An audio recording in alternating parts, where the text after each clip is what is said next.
From Recorded Future News and PRX, this is Click Here.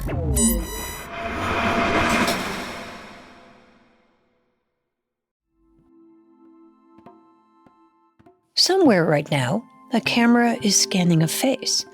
A license plate reader is logging a car. A doorbell is recording a stranger. And most of us barely register it anymore. But Barry Friedman has been focused on this for years. He's a law professor at New York University School of Law, and he started something called the Policing Project. It's a nonprofit that looks at the intersection of law enforcement, technology, and civil liberties. And he's been warning for years that the tools we build in the name of safety can quietly shift the balance of power between citizens and the state. We have turned over all of our data about every one of us to companies that can now sell that to policing agencies, manufacture it for the government, use AI to analyze it, and know kind of where we are and what we're doing all the time. And it's scary, and it should be scary to everybody.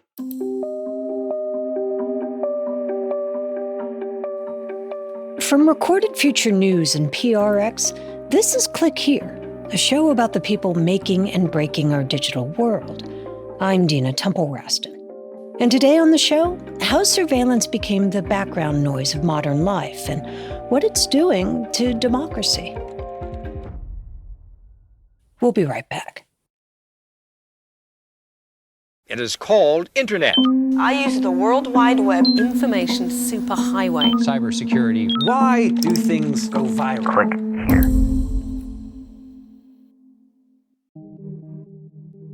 You know, that Paul Simon song, we live in an age of miracles and wonder.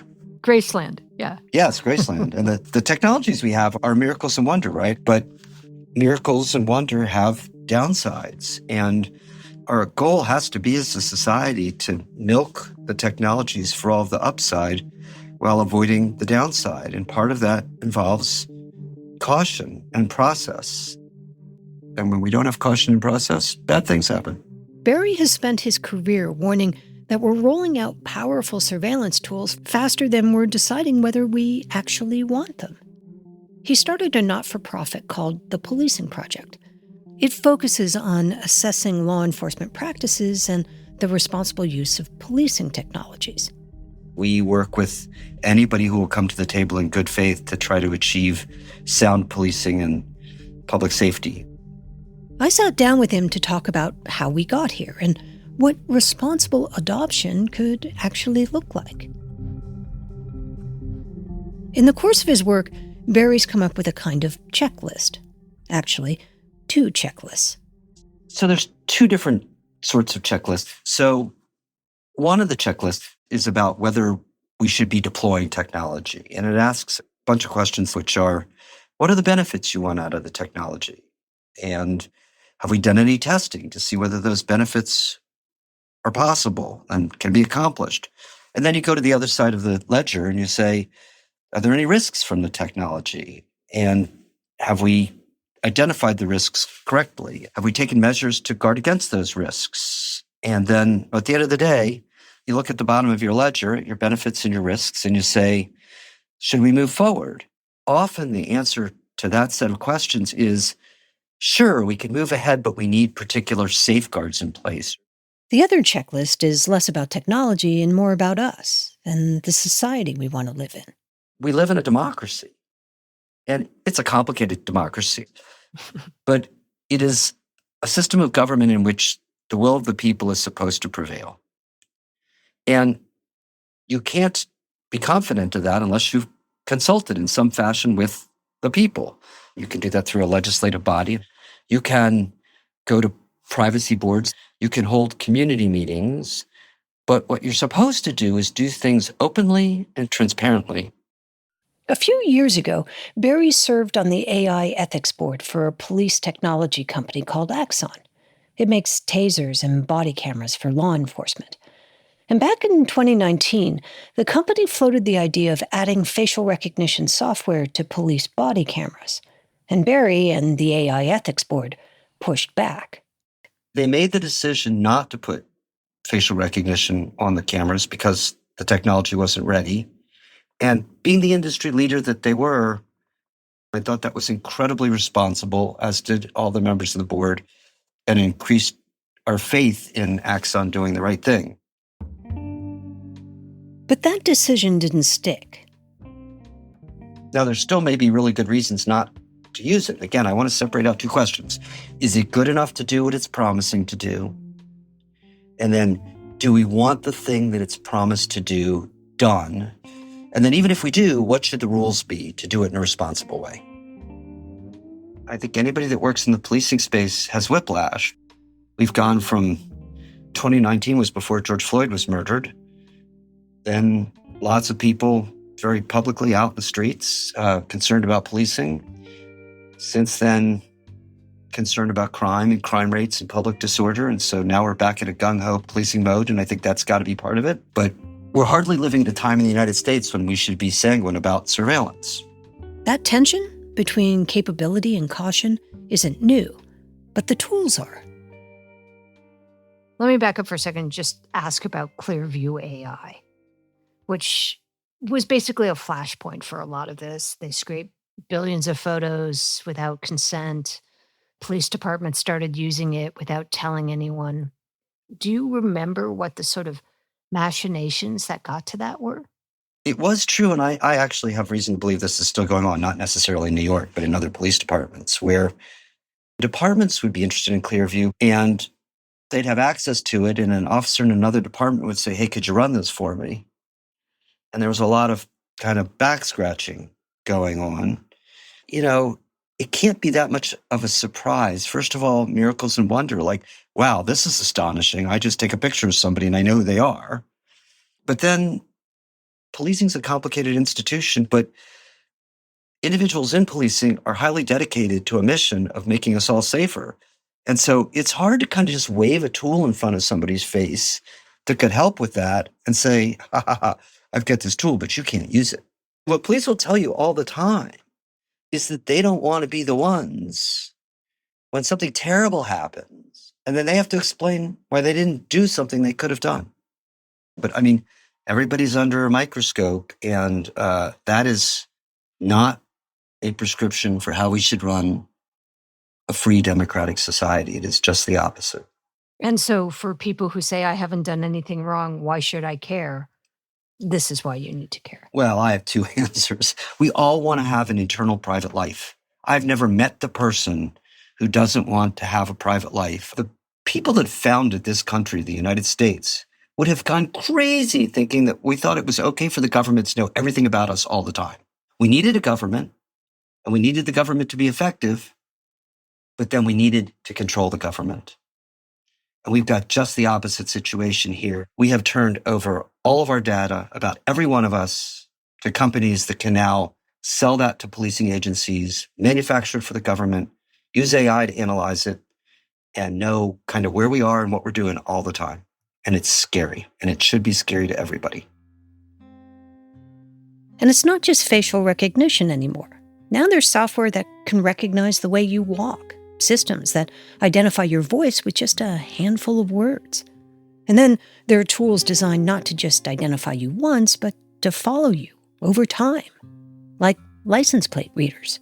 So license plate readers, we're doing something that facial recognition by and large has not been used for here in the United States, which is tracking people. And one of the scariest things to me in a free society is to give the government the possibility of tracking any one of us anytime it wants. And that's what license plate readers do.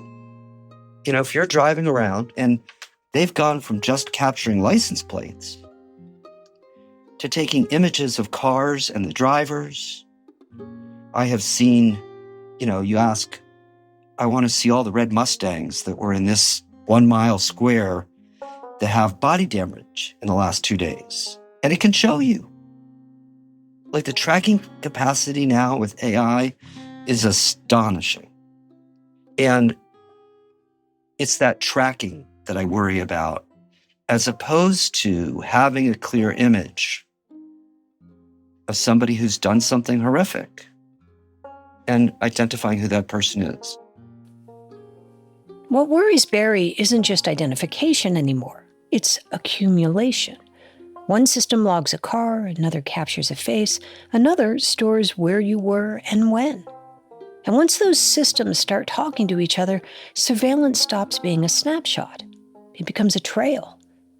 That's why Barry has been thinking less about the existence of these technologies and more about whether democracies can still build guardrails around them. That's when we come back. Stay with us.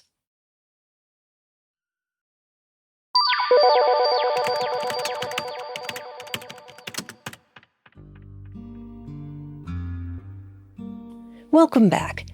If we've learned anything about surveillance systems, it's that they don't stay small for long.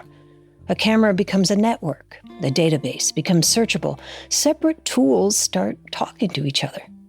And eventually, the system starts seeing more than any one person ever could. Barry Friedman has spent years trying to answer a very difficult overriding question about that.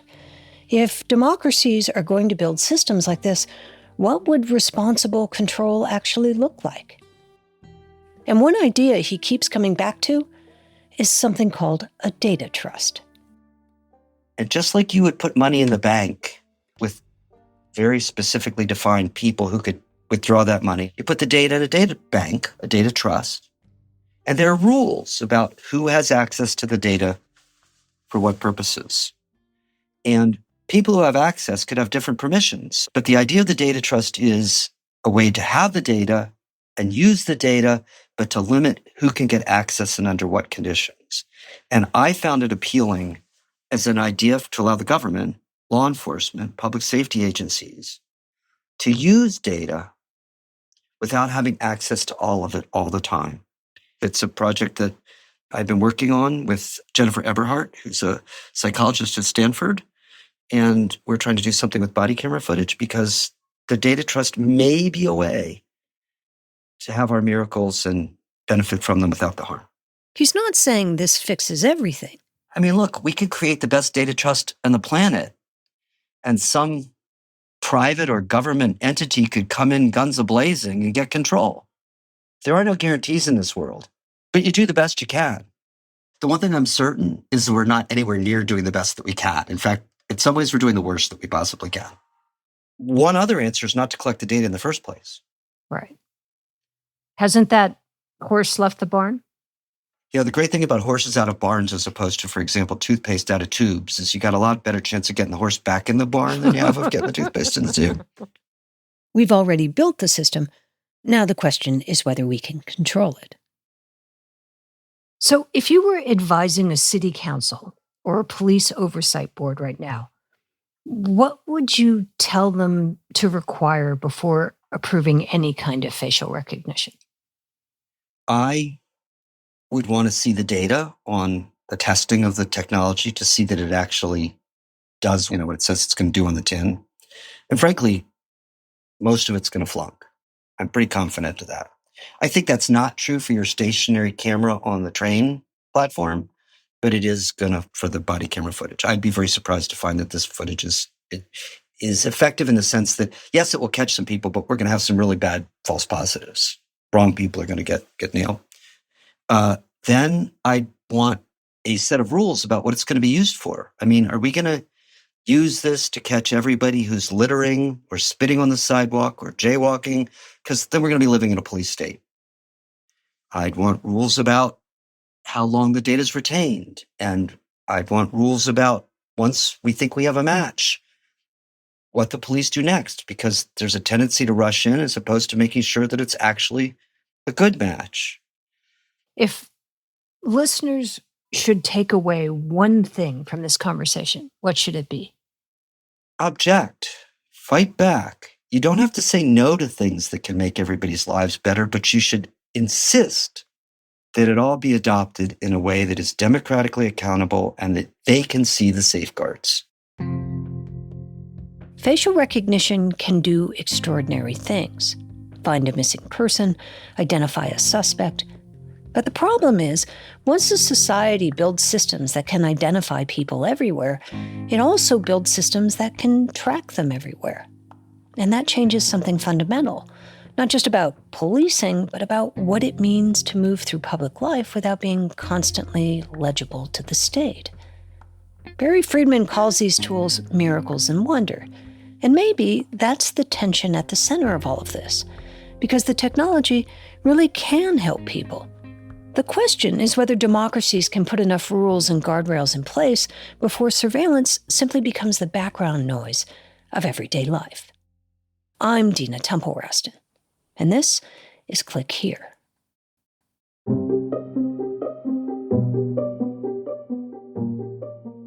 Click Here is a production of Recorded Future News and PRX. Today's show was written and produced by Megan Dietrich, Sean Powers, Erica Gaida, Zach Hirsch, and Casey Georgie.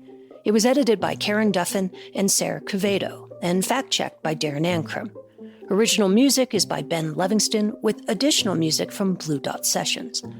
Our staff writer is Lucas Riley, our illustrator is Megan Goff, and our sound designers and engineers are Jake Cook and Jesse Neiswanger. Find us on X or Facebook at Click Here Show. Or leave us a voice message at 661-5CH-TALK. Sometimes we'll turn those moments into reporting, sometimes into a conversation, and sometimes into a future story you'll hear on this show. I'm Dina Temple-Raston, and thanks for listening.